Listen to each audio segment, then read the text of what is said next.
warahmatullahi wabarakatuh. Waalaikumsalam warahmatullahi wabarakatuh. Selamat pagi adik-adik. Pagi. Masih pada semangat? Semangat.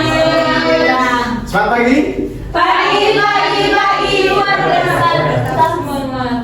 Masih semangat ternyata ya. Iya. Baik adik-adik, berdirinya kami di sini akan memaparkan materi mengenai diare atau memberikan penyuluhan kepada adik-adik yang bertemakan tentang diare. Sebelumnya ada yang tahu diare itu apa adik-adik? Tidak. Oh ada yang pensret. Oke, ada lagi? Baik adik-adik, sebelumnya ke materi kita perkenalan dulu ya adik-adik. Perkenalkan, saya Muhammad Taufal Abdurrahman sebagai moderator dan teman Saya Mira Putri Lestari sebagai pemateri. Saya Lydia sebagai pemateri. Saya Meli Puspitasari sebagai pemateri. Baik, sebelum masuk ke pemaparan materi, izinkan saya membagi sebuah kertas ya adik-adik ya. Brosur.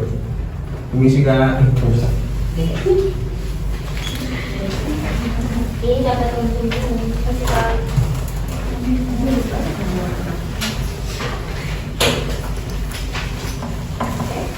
Oke, nanti bisa kalian buka, kalian baca ya adik-adik ya.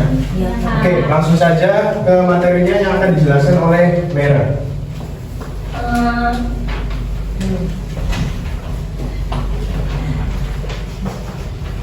Selamat pagi adik-adik. Pagi. Nah, di sini kakak akan menjelaskan tentang diare. Apa itu diare? Diare adalah penyakit yang dapat membuat seseorang menjadi sering buang air besar dengan kondisi feses yang encer. Umumnya diare terjadi akibat makanan dan minuman yang sudah terpapar virus, bakteri, atau parasit. Nah, di sini siapa sih yang suka jajan sembarangan? Saya.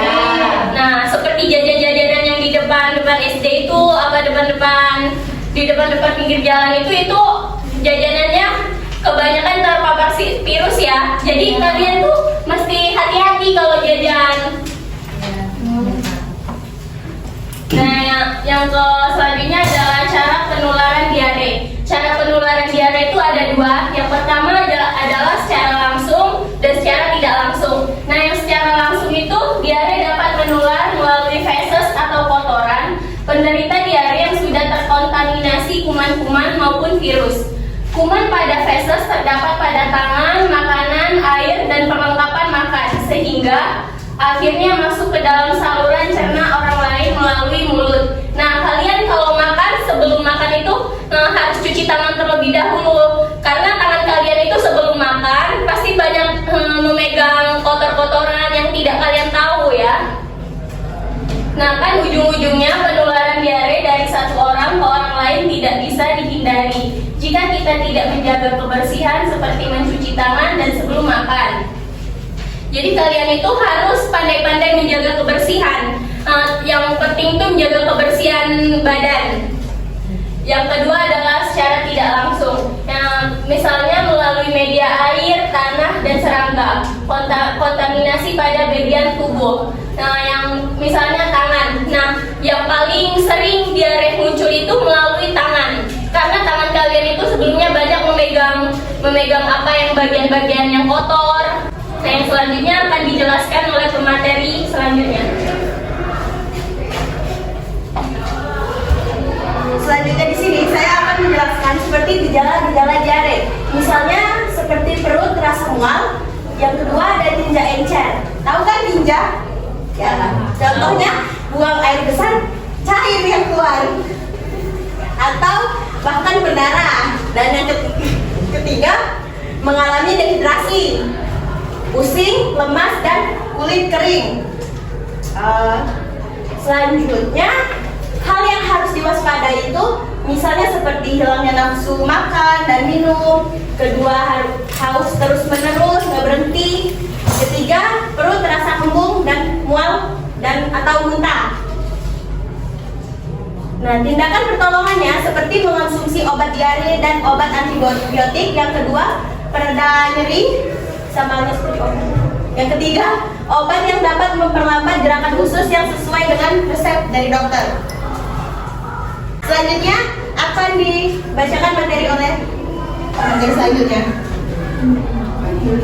Yang selanjutnya ada cara mencegah diare. Kalian tahu nggak cara mencegah diare gimana? Tidak tahu, Kak. Oke, cara mencegah diare yang pertama, hindari makanan dan minuman yang tidak bersih. Yang kedua, menjaga kebersihan diri. Yang ketiga, mencuci tangan dengan sabun dan air mengalir sebelum makan. Yang terakhir ada menerapkan PHBS. Ini adalah contoh mencegah diare selanjutnya. Ada gambar makanan, hindari makanan dan minuman yang tidak bersih. Yang kedua ada mencuci tangan pakai sabun dan air bersih sebelum makan dan sesudah buang air besar. Yang ketiga, merebus air minum terlebih dahulu. Yang keempat, gunakan air bersih untuk memasak. Dan terakhir, buang air besar di jamban. Tetap jaga kebersihan. Baik adik-adik, apakah sudah jelas mengenai diare, misal diare? Kayaknya masih pada ragu-ragu nih ya. Yaudah, kita lanjut saja ke sesi pertanyaan. Silakan yang ingin bertanya. Saya Kak. Baik. Perkenalkan. Perkenalkan Mas Edi Kediriatika. Pertanyaannya, apa sih Kak jenis virus penyebab diare? Apa virus penyebab diare? Yang akan dijawab oleh saudara Lydia. Silakan. Jadi, tadi ulangin. Virus penyebab diare Kak. Oh, jadi jenis virus penyebab diare itu seperti kayak meliputi rotavirus, ada Norwalk atau norovirus, dan cytomegalovirus. Selain virus, diare itu juga disebabkan oleh infeksi bakteri, kayak infeksi parasit, terlalu banyak mengonsumsi makanan yang mengandung pemanis buatan seperti yang dijelasin pemateri kakak merah tadi, yang kalian jajan seperti di luar-luar yang sembarangan. Terus seperti sorbitol efek samping obat-obatan misalnya antibiotik dapat mengganggu keseimbangan alami bakteri dalam usus atau antisida yang mengandung magnesium, seperti itu. Terima kasih Kak. Selanjutnya ada lagi yang ingin bertanya? Ada adik? Tidak ada ya? Baik, jika tidak ada, benar sekali adik-adik.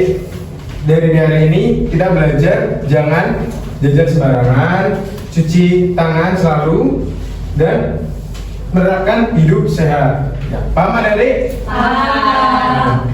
Sudah. Demikian pemaparan materi mengenai diare. Harapannya adik-adik juga lebih tahu dan lebih waspada mengenai diare. Oke. Kami tutup. Wassalamualaikum warahmatullahi wabarakatuh. Waalaikumsalam warahmatullahi wabarakatuh.